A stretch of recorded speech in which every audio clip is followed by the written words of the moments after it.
Neurotransmitter communication is one of the more thorough learning outcomes in this course. There's a lot of new terms to understand. There's a lot of different processes that you'll want to understand to be able to learn this outcome effectively. So when we say that neurons are communicating, what's really happening is an electrical impulse, and it goes throughout all the different parts of the neuron to send a message. Well, when a neuron isn't firing, when it's doing nothing, then the neuron is at what we call resting potential. Neurons at resting potential have a negative electrical charge. But when that neuron fires, when it sends a message, that's what we call an action potential. And during the action potential, the neuron becomes positively charged. Now, when this happens, as that electrical impulse travels through the neuron, it's going to get to the end of the axon, and it's going to do some very important things. It's going to release some synaptic vesicles, which are little sacs in the end of the axon, and those synaptic vesicles are going to kind of pop open like bubbles when they get to the end. They're going to release chemicals called neurotransmitters into the synapse. So neurotransmitters are chemicals that affect neurons in specific ways, depending on which one we're talking about.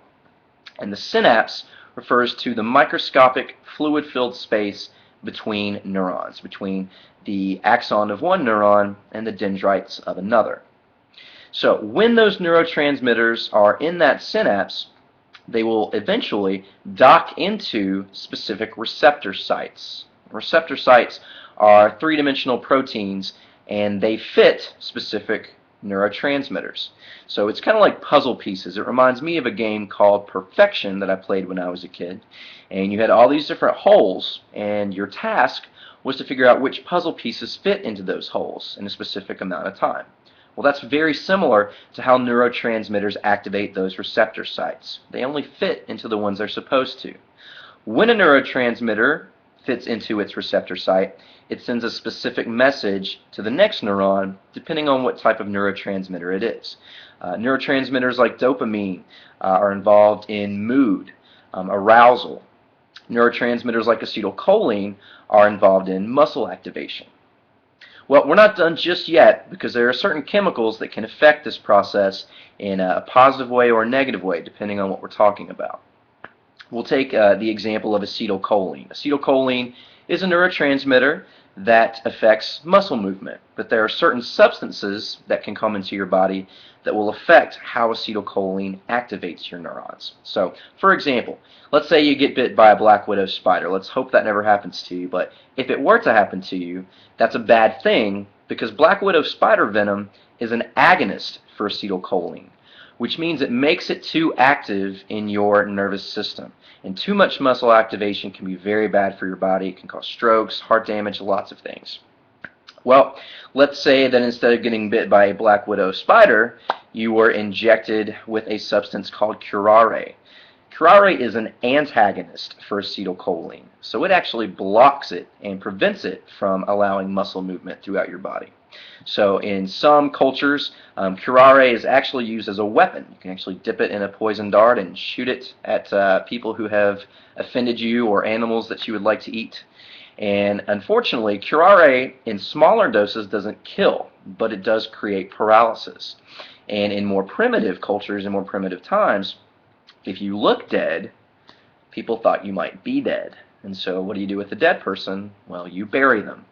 Well, if they weren't dead, if they had just had enough of this curare to just temporarily paralyze them, at that point one of two things could happen. One would be they wake up buried alive and then suffocate to death, which not so fun. But the other potential outcome is that they wake up buried alive, probably a little bit angry, and then they claw and dig their way from their own grave, which they probably got a little bit of damage at that point, both physically and mentally. I think I would. And so they're wandering around town, dirty, cursing, and people thought they were dead. So what does that sound like to you?